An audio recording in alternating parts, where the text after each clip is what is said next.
Guarantee ಸರ್ಕಾರದಲ್ಲಿ CM ಬದಲಾವಣೆ ಕೂಗಿಗೆ ಸದ್ಯಕ್ಕೆ ಬ್ರೇಕ್ ಸಿಕ್ಕಂತೆ ಕಂಡು ಬರ್ತಾ ಇದೆ. ಸಿಎಂ ಸಿದ್ದರಾಮಯ್ಯ ಪರ ರಾಹುಲ್ ಗಾಂಧಿ ಹೆಚ್ಚು ಒಲವನ್ನ ತೋರಿಸ್ತಾ ಇದ್ದಾರೆ. ನಿನ್ನೆ ಡಿನ್ನರ್ ಮೀಟಿಂಗ್ಗೆ ಆಹ್ವಾನಿಸಿದ್ರು ರಾಹುಲ್ ಗಾಂಧಿ. ಸಿಎಂ ಬದಲಾವಣೆ ವಿಚಾರ ಕುರಿತು ಚರ್ಚಿಸುವುದಕ್ಕೆ ಆ ಸಂದರ್ಭದಲ್ಲಿ ಡಿಕೆಶಿ ಕೂಡ ಮುಂದಾಗಿದ್ರು. ಸಿಎಂ ಬದಲಾವಣೆ ಬಗ್ಗೆ ಚರ್ಚಿಸುವುದಕ್ಕೆ ರಾಹುಲ್ ಗಾಂಧಿ ನಿರಾಸಕ್ತಿಯನ್ನ ಸಂದರ್ಭದಲ್ಲಿ ತೋರಿದ್ರು ಅನ್ನೋದು ಗೊತ್ತಾಗ್ತಾ ಇದೆ. ಸಿಎಂ ಬದಲಾವಣೆ ವಿಚಾರ ಕುರಿತು ಚರ್ಚಿಸುವುದಕ್ಕೆ ಡಿಕೆಶಿ ಮುಂದಾದಂತಹ ಸಂದರ್ಭದಲ್ಲಿ ರಾಹುಲ್ ಗಾಂಧಿ ಅದಕ್ಕೆ ನಿರಾಸಕ್ತಿಯನ್ನ ತೋರಿದ್ರು ಅನ್ನುವಂತಹ ವಿಚಾರ. ಹಾಗಾಗಿ ಸಿಎಂ ಬದಲಾವಣೆ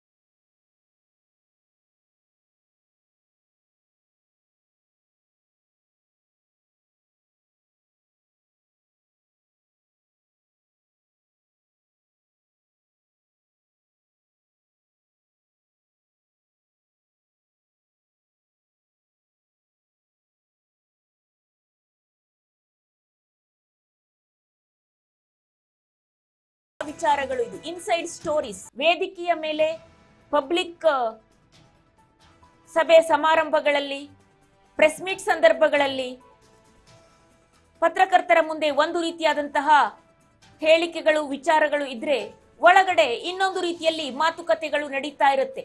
ಆ ಸಂದರ್ಭದಲ್ಲಿ ಓಪನ್ ಆಗಿ ಮಾತನಾಡ್ಕೊಳ್ತಾ ಇರ್ತಾರೆ.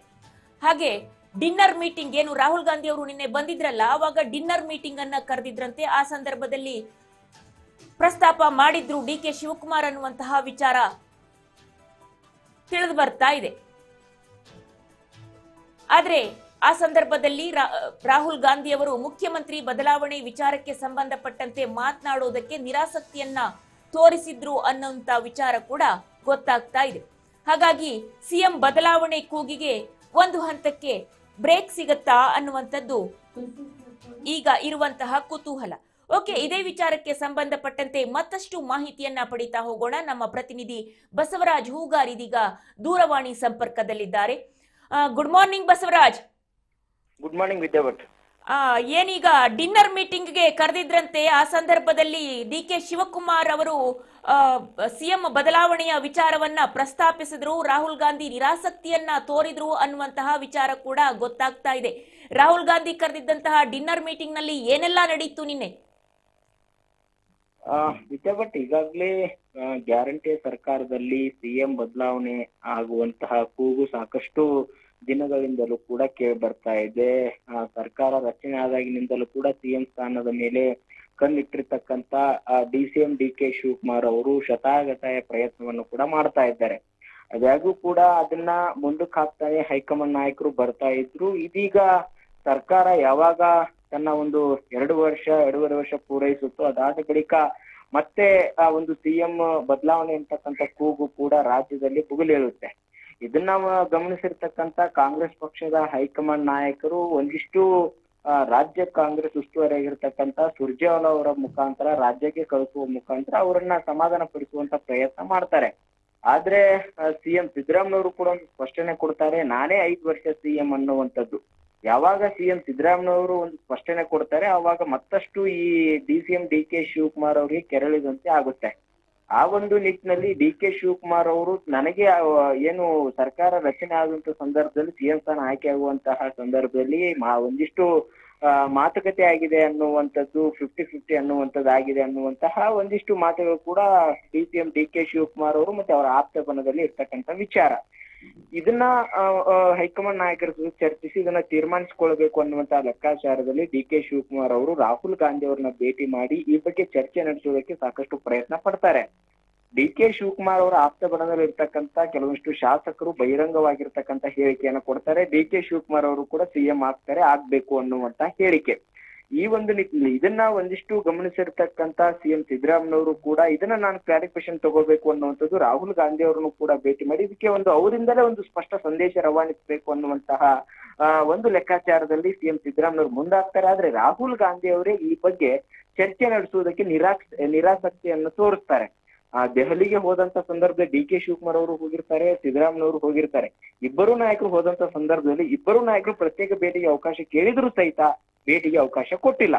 ಇನ್ನೊಂದು ಕಡೆ ನಿನ್ನೆ ರಾಜ್ಯಕ್ಕೆ ಬಂದಿರತಕ್ಕಂತ ರಾಹುಲ್ ಗಾಂಧಿ ಅವರು ಸಹಿತ ಡಿನ್ನರ್ ಮೀಟಿಂಗ್ ಅನ್ನು ಕೂಡ ಆಯೋಜನೆ ಮಾಡಿ ಅಲ್ಲಿ ಕೂಡ ಕೆಲವೊಂದಿಷ್ಟು ಏನು ಫ್ರೀಡಂ ಪಾರ್ಕ್ ಅಲ್ಲಿ ತಮ್ಮ ಬೃಹತ್ ಮಟ್ಟದ ಕಾರ್ಯಕ್ರಮ ಮುಗಿಸಿ ಅದಾದ ಬಳಿಕ ಖಾಸಗಿ ಹೋಟೆಲ್ ನಲ್ಲಿ ಸಿಎಂ ಡಿಸಿಎಂ ರಾಹುಲ್ ಗಾಂಧಿ ಎಲ್ಲರೂ ಕೂಡ ಸೇರಿದ್ರು ಸಹಿತ ಅಲ್ಲಿ ಈ ಬಗ್ಗೆ ಅಂದ್ರೆ ಸಿಎಂ ಬದಲಾವಣೆ ಅಂತಕ್ಕಂಥ ವಿಚಾರಕ್ಕೆ ಸಂಬಂಧಪಟ್ಟಂತೆ ಚರ್ಚಿಸಲಿಕ್ಕೆ ರಾಹುಲ್ ಗಾಂಧಿ ಅವರು ಮುಂದಾಗೋದಿಲ್ಲ.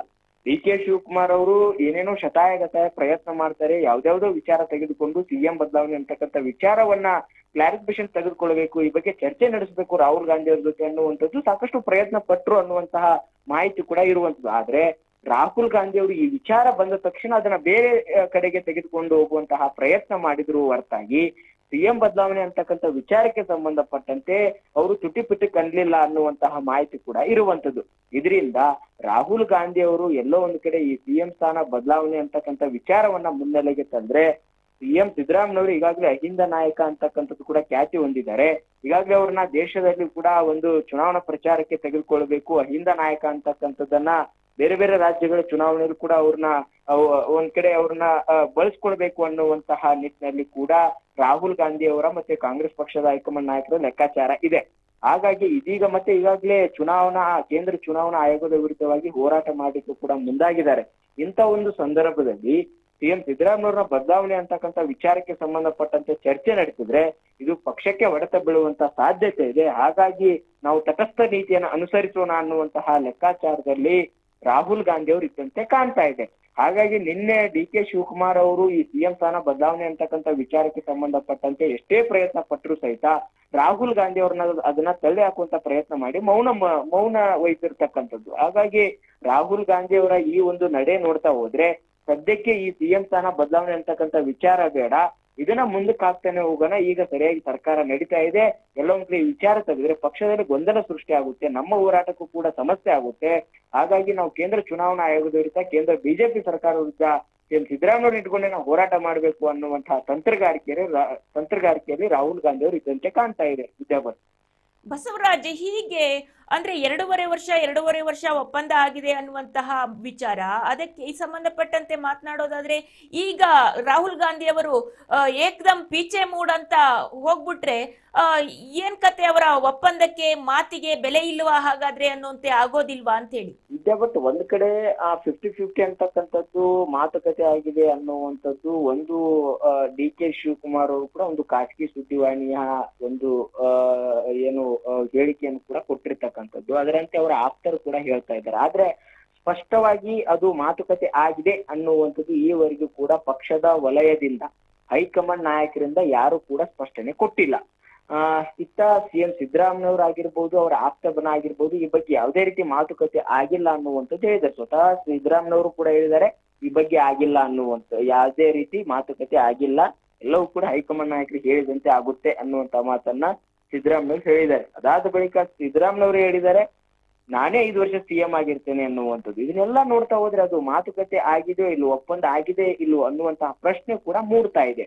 ಹಾಗಾಗಿ ಡಿ ಕೆ ಶಿವಕುಮಾರ್ ಅವರೇ ಇದನ್ನ ಕ್ಲಾರಿಫಿಕೇಶನ್ ತಗೊಂಡು ಇದನ್ನ ಅವರೇ ಕ್ಲಾರಿಫಿಕೇಶನ್ ಕೊಡ್ಬೇಕಾಗಿದೆ. ಆ ಪ್ರಯತ್ನವನ್ನ ಮಾಡ್ತಾ ಇದ್ದಾರೆ. ಆದ್ರೆ ಅದೆಲ್ಲೋ ಒಂದು ಕಡೆ ಸಫಲವಾಗ್ತಾ ಇಲ್ಲ, ಎಲ್ಲವೂ ಕೂಡ ವಿಫಲವಾಗ್ತಾ ಇದೆ.